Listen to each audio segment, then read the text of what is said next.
Saudi अरब में बनने वाली लग्जरी इलेक्ट्रिक कारें खरीदने के लिए तैयार हो जाएं, क्योंकि जल्द ही आपके चारों तरफ ये कारें फर्राटे भरती नजर आएंगी। आपके लिए आज ये बड़ी खबर।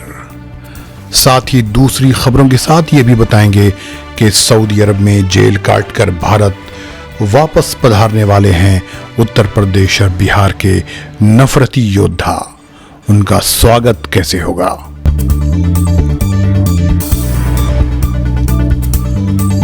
आज जुमेरात का दिन और अक्टूबर की 20 तारीख है।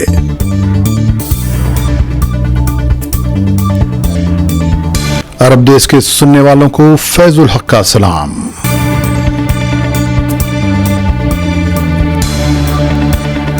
कबल इसके कि मैं खबरों की तफसील बताऊं, आप ये चैनल सब्सक्राइब कर लें, साथ ही बेल आइकन क्लिक करना न भूलें, क्योंकि जिन लोगों ने बेल आइकन क्लिक नहीं किया है उनके पास नए वीडियोस का नोटिफिकेशन नहीं पहुंच रहा है और वो नए वीडियोस नहीं देख पा रहे हैं।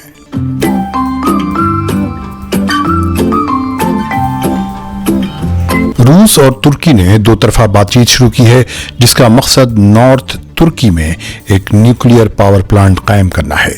रूस की सरकारी कंपनी रूस एटॉम के डायरेक्टर जनरल एलेक्सी लिहाचाफ ने रूसिया 24 टीवी को एक इंटरव्यू में बताया कि तुर्की सिनोब में एक न्यूक्लियर पावर प्लांट बनाने की प्लानिंग कर रहा है। ये तुर्की का दूसरा न्यूक्लियर पावर प्लांट होगा। इससे पहले रूस और तुर्की ने 2010 में साथ तुर्की के मकाम मर्सीन में आकोयो पावर प्लांट के लिए $20 बिलियन का मुआहदा किया था। ये न्यूक्लियर पावर प्लांट तुर्की का पहला न्यूक्लियर स्टेशन है जो तैयार हो चुका है और वो 2023 में काम करना शुरू कर देगा। मिलिट्री अफेयर्स की अमेरिकी वेबसाइट ब्रेकिंग डिफेंस ने बताया है कि इमारात यानी यूएई ने अपने यहाँ जगह जगह इसराइली एडवांस्ड डिफेंस सिस्टम्स लगा दिए हैं। इसराइल और इमारात एक दूसरे से काफ़ी करीब आ चुके हैं और इस तरह इसराइल गल्फ के इलाके में बिलवास्ता तौर पर इसराइली दिफाई सिस्टम इंस्टॉल हो चुके हैं। इस तरह के मजीद इसराइली सिस्टम इमारात में नस्ब किए जाएंगे। सितंबर में इसराइल ने इमारात को अपना advanced air defence system Rafale देने के लिए रजामंदी जाहिर कर दी थी। ये दरअसल दोनों मुल्कों के दरमियान 2 साल कबल ताल्लुकात नॉर्मल होने के बाद पहला एलानिया दिफाई मुआहिदा था। इसी दौरान सऊदी अरब, कतर और ओमान ने ऑस्ट्रेलिया की नई हुकूमत के इस फैसले का खैर मकदम किया है कि अब वो वेस्टर्न यरूशलम यानी मगरबी यरूशलम को इसराइल का दारुल हुकूमत नहीं तस्लीम करता। इससे कबल जो हुकूमत ऑस्ट्रेलिया में कायम थी उसने मगरबी यरूशलम को ही इसराइल का कैपिटल मान लिया था, लेकिन मौजूदा हुकूमत ने इस फैसले को कलअदम करार दिया है। सऊदी अरब की फॉरेन मिनिस्ट्री ने अपने एक बयान में कहा है कि सऊदी अरब चाहता है कि बैनुल अक़वामी कम्युनिटी मसले फ़लस्तीन का मुंसिफाना हल तलाश करने के लिए सामने आए। वो हल ऐसा हो जिसमें फ़लस्तीनी अवाम की ख्वाहिशात का ख्याल रखा गया हो और उसके मुताबिक आज़ाद फ़लस्तीन का क़याम अमल में आए और ईस्ट यरूशलम या मशरक़ी यरूशलम जिसका कैपिटल हो। इस हल में तमाम बैनुल अक़वामी क़वानीन और अरब इनिशिएटिव्स को भी मलहूज़ रखा जाए। क्या आप सऊदी अरब की बनी हुई इलेक्ट्रिक कार्स खरीदना और इस्तेमाल करना पसंद करेंगे? बस थोड़ा इंतजार और दुनिया में सबसे ज्यादा तेल पैदा करने वाले मुल्क में से एक सऊदी अरब ऑटोमोबाइल की दुनिया में कदम रख रहा है और वो भी इलेक्ट्रिक कार्स के जरिए। सऊदी अरब के कम्युनिकेशन और इंफॉर्मेशन टेक्नोलॉजी के मिनिस्टर अब्दुल्ला बिन आमिर अल सोहा ने ऐलान किया है कि उनका मुल्क 2026 में 1.5 लाख से ज़्यादा इलेक्ट्रिक कार्स एक्सपोर्ट करेगा।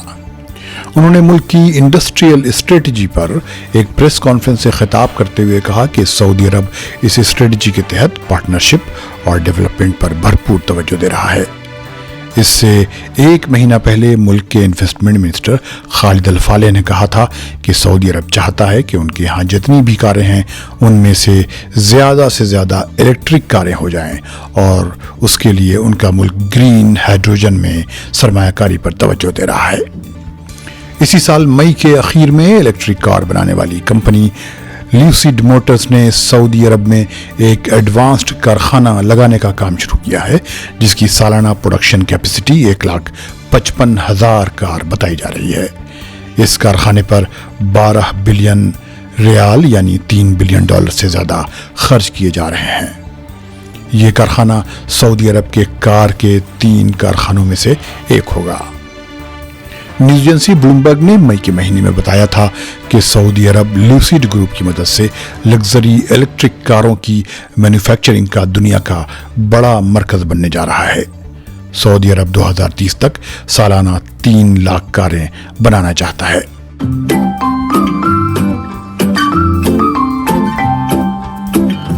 تلنگانہ ٹوڈے نے خبر شائع کی ہے کہ کچھ بھارتی جو سعودی عرب میں کام کرتے تھے جیل گئے، سزا کاٹی اور اب بھارت واپس آنے والے ہیں۔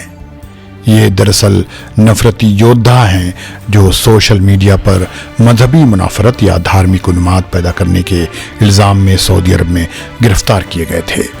ان میں 2 بھارتیوں کا تعلق اتر پردیش سے ہے، ایک کا بہار سے اور ایک کا پنجاب سے ہے۔